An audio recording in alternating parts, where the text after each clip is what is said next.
November 20th, 2012. From San Diego, California, this is episode 7 of You Can Bet on That. Hello, everybody. Welcome once again to You Can Bet on That, a podcast for the recreational gambler. I'm Mark Duvall. Hello, Dr. Mike. Hello. So, how's your gambling gone since our last episode? Let's see. Went out to Harrah's Rincon last weekend, and didn't do too well. Ended up losing for the night. Well, see, it was funny because I was there too. Yeah. And we were at the craps table, and I had to leave kind of early because I had promised my wife I'd be home. Yeah. So I was down about $400 at one point, and then we got this line of shooters that all had good rolls. I think 4 in a row. Yeah. And by the time the last one ended, I had to go, and suddenly I was up 200. So that was like a $600 swing. And I was pretty close to even at that point. You were close. Very, very close to even. And then after you left, of course, it got terrible again. Yeah. And went back down. So I ended up losing, what'd I say, $1,800 for the night? $1,800? Yeah. So, it was a bad night. But could have been worse. Yeah, lost. You didn't lose my whole bankroll. Yeah, came back.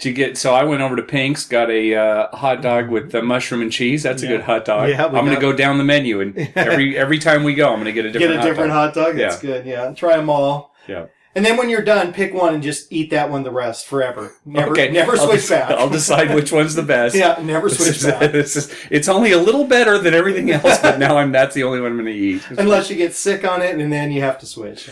Well, it was funny when we were out there. There was this guy standing next to me who was betting, and I noticed he had a pass line bet, and I noticed that instead of taking odds when the point was established, he would place the point, make a place bet on the point.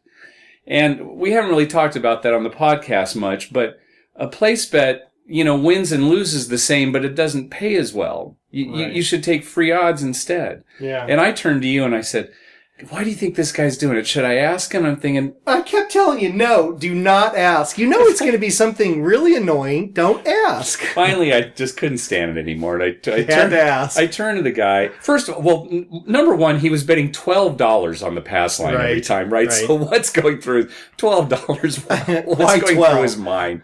Well, and then he'd have like a $6 field bet or something, right? Right. So, it wasn't even like an even amount, not a $5, $10, $15. Anyway, finally, I said to the guy, so why do you take a place bet instead of taking odds on the point? And he said, oh, well, when I make a place bet, I can control the bet. I can take it down at any time, and I can add to it, and I have complete control over it. So I said, oh, and I'm thinking, well, that's the same with your odds. You have control over your odds, too. You can add to them. You can add to it, take it away. To a certain extent. Well, he was never betting more on his place bet than he could have bet on his odds. Right. Right. That was never. Might have been because he had a $12 line bet, and the most I think he ever placed it for was 18. He would start off with 6 and 12 and 18. And did you notice he was also, when a number would hit, like let's say 6 would hit, and he had a $6 6, so it's going to pay 14. Well, $12. I mean, $12 6. And it's going to pay 14. Right. He would take the $14 and he'd put like 10 on the 5, and then 5 on the 5, and 6 on the 8 or something. He'd spread it around. And he'd spread it around. He did that every time, which is funny because if his thing was, wanting to have control and stuff of his odds bet, then every time he won, he just spread it around, and then 7 would come and he'd lose it all. Yeah. You think he was interested in managing his money. He kind of talked like he wanted to manage his money, which is a term people use a lot. Well, I didn't call him on it. I didn't say, hey, you can do the same with odds. I just thought, okay, I asked my question. He gave a stupid answer. I'm not going to engage this guy anymore. Although I will say this about him. At one point, I heard him say to somebody else that he was stupid-stitious. He said that about himself? He said that about himself. Because somebody asked him something, he said, I'm stupid-stitious. All right, well. So, at least he knew, at least he knew he was an idiot. And then the other thing, when I was playing at the table, I don't know why I did this. They give you slips of, like, these coupons for your free play. and I had gotten $15 worth of free play, and I just stuck them in my back pocket instead of like putting them in my wallet. I was going to play them later. And a couple walked by and, are these yours? They had fallen out of my pocket. Are these yours? They're lying on the floor. I'm glad they said something. Yeah, how nice. I mean, they could have just picked them up. Yeah, there's nothing that didn't have my name on it or anything. So anyway. Yeah. That's why they put those chairs there for you to sit on. Yeah, we were sitting. That's the thing about RingCon. They provide chairs at the craps table. Typically, you have to stand at a craps table and at RingCon. So I'm sitting there. And when they first did that, they let selected people sit. You know, like a year ago. They would offer you a chair if you were like a regular player. Oh, do you want a chair? Now it seems like they get a chair for everybody. Yeah, everybody has a chair now. So, I mean, it's nice. I mean, I like nice, it. It's not perfect. The chairs, you can't sit at a crap table. There's no real room for your legs anywhere. Right. And, the rail's there and stuff. But it's I have enough problem with the rail as it is. Spilling stuff. Falling over. Yeah. Knocking down cocktail waitresses. Knocking down a cocktail waitress. It's happened. I've seen it. We have a football pool that I run every week. Just a very small pool, $5 entry every week. But there's like less than 20 people are in it. Yeah. And our friend Mary, who comes to my weekly poker game, she won this last week. She got every game right, 14 out of 14. Yeah. That doesn't happen very often. This is only like the second or third my time. brother's pool. One guy got them all right. It's not too surprising. It was like all the favorites except like two. There were two non-favorites that won. Okay. And they were ones that you could see picking. Yeah. The game was close enough that. So Mary won. She got all 14 games. She now is our football pool money leader. She's all time. She's won more money at our football pool than anybody else. She's won twice this year. So she's catapulted up there. So. And she makes the craziest picks every week. Sometimes. Well, this week it was fairly conservative, like you said, right? Sometimes she'll make crazy ones. All under upsets. Yeah. So this week at the weekly poker game, I was talking to our friend Paul.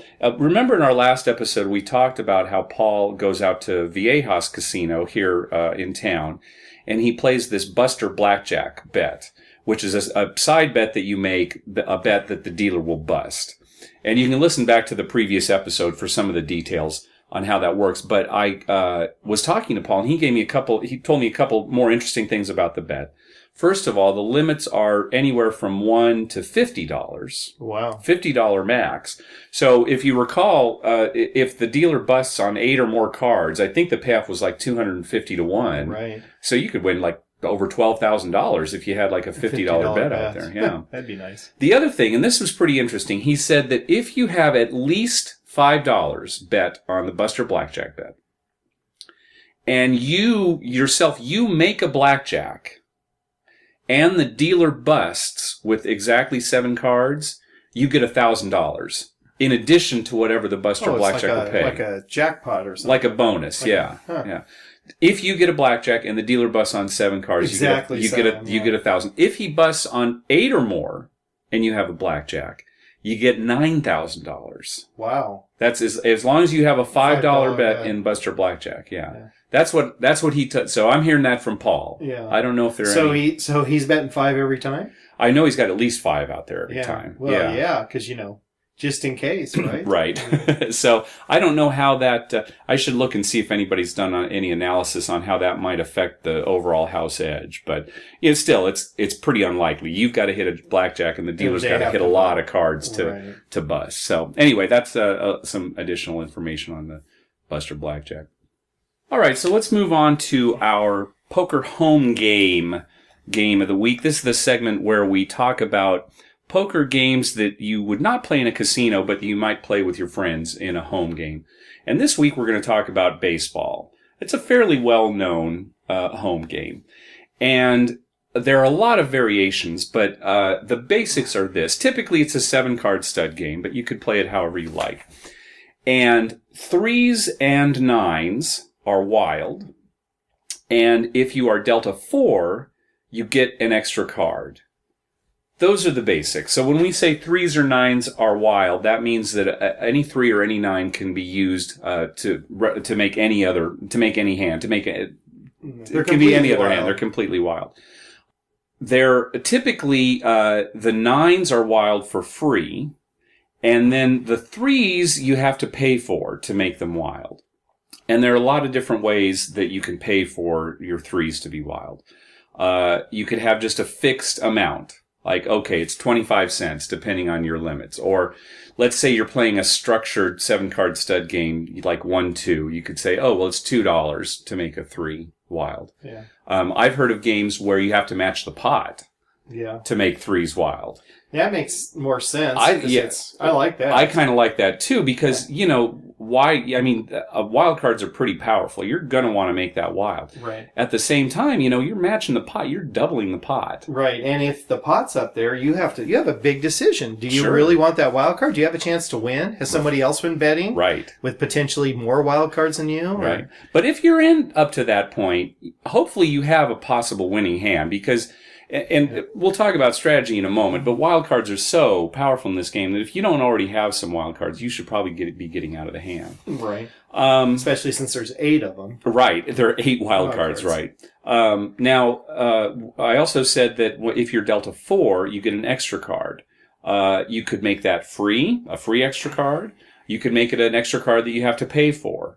Maybe you pay for it the same way you have to pay for a 3. It's a fixed amount, or it's the big bet, or it's match the pot. And you could have your rule be that the extra card that you get is dealt down to the player, or it's dealt up. Yeah, and we've had controversy with that in the past. Sure. And what happens if we were saying that this is typically dealt as a 7-card stud game. What if a 4 is dealt down? How is that person going to get the extra card? When can they reveal it? Do they have to pay? We've played where, getting back to 3s being wild, we've played where if a 3 is down, it's free. Right. It's only if a 3 is up that you have to, match the pot or pay a fixed amount. What we're getting at is that there are very many variations that you can play on this game. I've played in a game where it's called night baseball, where only the black 3s and 9s are wild. Yeah. And only the black 4s get you an extra card. That makes more sense. I like that. Fewer wild cards. Right. It makes them more powerful, too. Yeah, definitely. That's the one where you want to match the pot with them, right? I would think so, yeah. So those are the basics. 3s and 9s are wild. 4, you get an extra card. And the reason it's called baseball, I guess, is because, 4 cards are a walk in baseball, 3 strikes and you're out, 9 innings. I guess that's where it came from. In our game, we've typically played at 7-card stud. And if you're playing all the 9s and 3s are wild, expect very big hands to win at the end. 4 of a kind. 4 of a kind and straight flushes. Yeah. If you have a full house, you cannot be confident that you're going to win the hand. Of course, depending on what other people have showing. I remember there was some controversy, I think, with Paul's Uncle Ike, about when you could turn over your 4. Yeah. See, he made some rule. You had to turn it over right when you got it. Right. And then other people said, no, you could even turn it over when it wasn't to you. When action wasn't on you. Yeah, they were dealing to somebody else. You could flip your card over and say, I want that next card, and take that card. Yeah. And we had a few instances of that. What we finally decided on was, if you had a 4 down and you wanted to reveal it so that you could get an extra card, you had to do so before a betting round started. Okay. So we got into the point where everyone had received a card. Right. Then we'd say, okay, does anybody have a 4 they want to turn over their 4 now? You could turn it over later. Right. You didn't have to do it when it was dealt. Right. You could do it at any time. Less confusing. I think so. Less arguments. Right. So, but again, that's something that you could decide on your own home game. Maybe you say, okay, if you get a 4 down, you don't get an extra card. Right. There's so many ways that you could do it. We've played this game where you could play no peeky. We'll talk about no peeky in an upcoming episode. But we've played baseball no peeky before. Right. Where you turn over the cards one at a time. And again, you have to pay for 3s, and 4s. But anyway, getting back to strategy, the hands are going to be big. So when you're talking about your first 3 cards, again, dealt like 7-card stud, you want to have a wild card already to stay in. Something crazy like 3 aces or, 3 of a kind already, something like that. Maybe 3 to a straight flush because somebody's already got a wild card at this point. Oh, sure. Whether it's up or down. Or several wild cards, actually. Right. So it's and I especially if you're at a full table. Again, straight flush, 4 of a kind. Yeah, 5 of a kind has won quite often. Oh, yeah. 5 of a kind has definitely. won quite often. Yeah. So you want to start with big cards. And then as it's going along, don't be drawing to straights or flushes. Again, depending on what people have showing. But honestly, if that's what you're drawing to, you're in for a lot of trouble because, I don't think I've ever seen a straight or a flush win in baseball. Maybe once, right? Very seldom. They're just so maybe if everyone dropped out and there were two people left. Right, and it's heads up. Absolutely nothing. Sure. Yeah. That's baseball. So, Jeff, do not stay with two pair. That's right. A natural two pair. Yeah, unless it's a pair of threes and a pair of nines. All right, we're going to talk about a casino game this week called Let It Ride, a fairly popular casino game. I think it's popular with older people. It's kind of slow. Yeah. And my understanding is that people who play it don't tip, so the dealers don't like dealing it. Really? That's what I've heard. Yeah. Yeah, I could see that. And as we talk about the game, maybe you'll see why people don't tip. Maybe it just doesn't occur to them to tip. But let's talk about how the game's played. It's a table game, but and it's a poker-based table game. But you're not playing against the other players at the table, and you're not even playing against the dealer. You're basically just betting that the poker hand you end up with is going to be a pair of tens or better. And here's how it works. In front of each player, there are 3 circles where you make a wager. There's a circle with a $sign on it, a circle with a 2 on it, and a circle with a 1 on it. And before any cards are dealt, each player has to make a bet in each one of those 3 circles of equal amount, the same amount. So, for example, you could put $5 on each of the circles for a total of $15. After all the players have made their bets in those circles, the players are each dealt 3 cards down. And then 2 cards are dealt face down in front of the dealer. So as a player, you're able to look at your first 3 cards and see what you've got. Your 5-card poker hand is going to comprise those 3 cards that have been dealt to you and the 2 community cards that are in front of the dealer. That's going to be your 5-card poker hand. And again, you're basically betting that hand is going to be a pair of tens or better. Once you look at your first 3 cards, you can decide whether or not you want to leave the bet that is in the circle that has the 1 on it, or take it back. So you could leave that bet out there, let it ride, or you can take the bet back. After every player has done that, the dealer reveals one of the community cards. So now you, as a player, see 4 cards in your poker hand. And at that point, you have the option to leave the bet that's in the circle with the number 2 on it, or take that bet back. Let it ride or take it back. And finally, the dealer reveals the last community card. So now, as a player, you see all 5 of your cards. At that point, you have no more choices. Right. That last bet that's in the $sign circle stays out there. And if you have made a hand that is a pair of tens or better, you'll get paid, depending on how good your hand is. And if you don't have a hand that's tens or better, you lose all the bets that you left out there.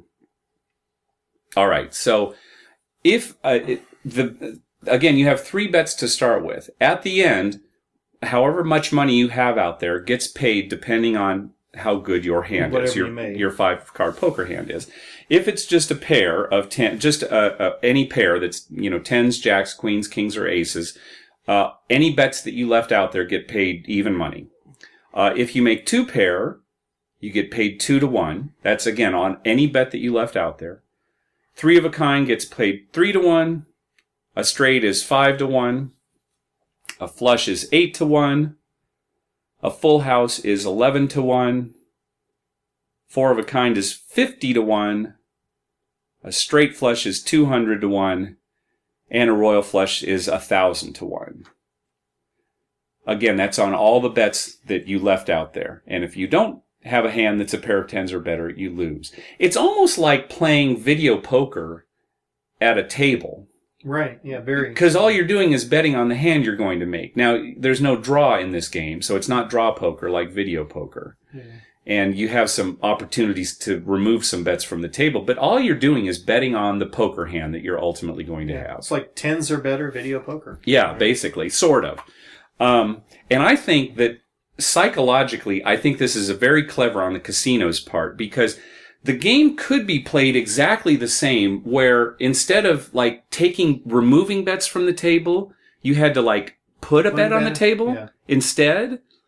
I think, they make you feel good, like, oh, I got to take some money back. Right. Or it's like, oh, I've already got money out there. I guess I'll leave it. Right. Whereas you'd be less likely to put money out there. Yeah. The fact that you've already got money on the table. Oh, you could see the guy looking at his first 3 cards and having 6, 7, 8 and thinking, well, I'm leaving it. I'm getting a straight. Right. That's what's going through his head. That's what's going through his head. Or he's got 3 spades and he's like, oh, I can get a flush. I'm leaving it. Right.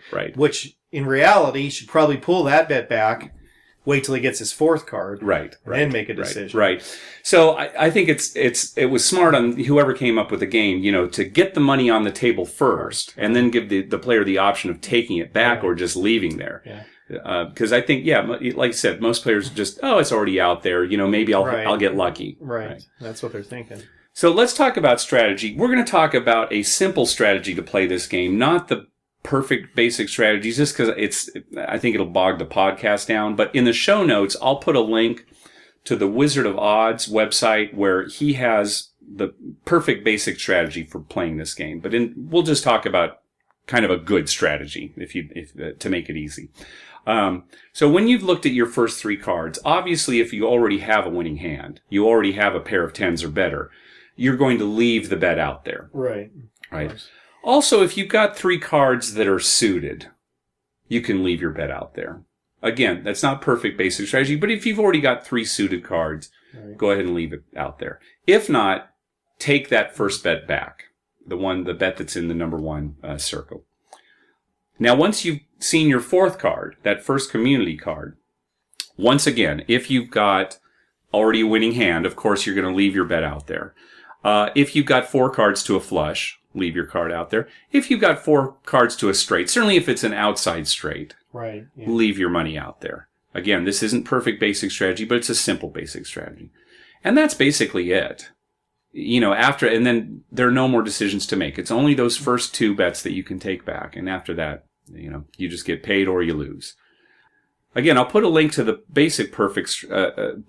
the perfect basic strategy. If you follow basic strategy, the house edge in this game, based on the pay table that I read off, is a little over 3%.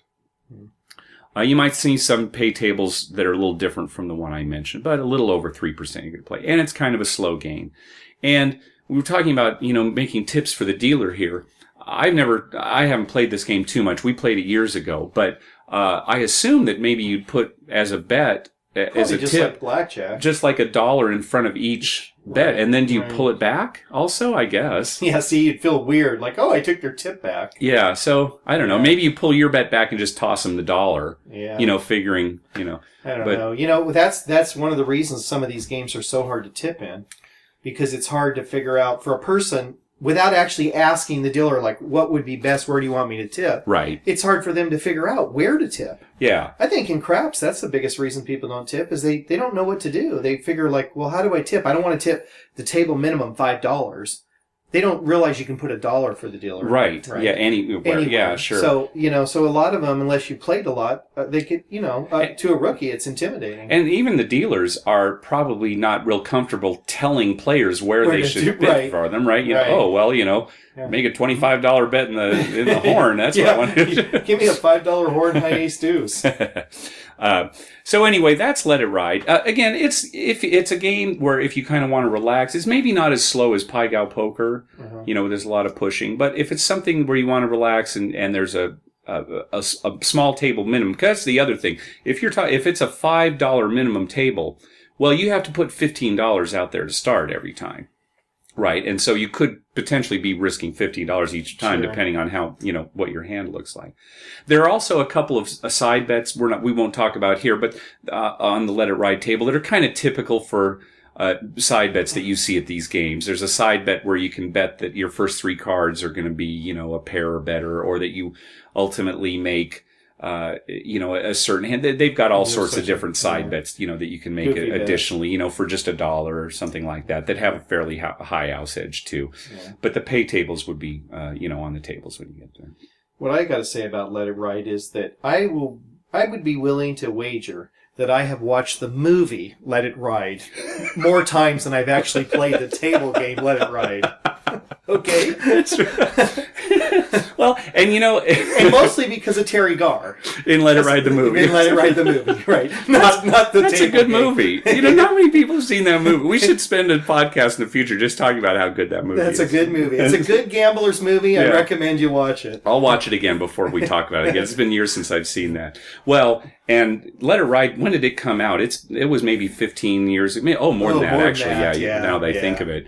And Paul played it a little bit in the casino. And you'll typically see at least one Let It Ride table in the casino, but I don't think people play it as much as they used to. No. It's like war, casino war. You'll see one table of that, and maybe not even any. Some casinos you won't even see any. Same with Let It Ride. Right, yeah.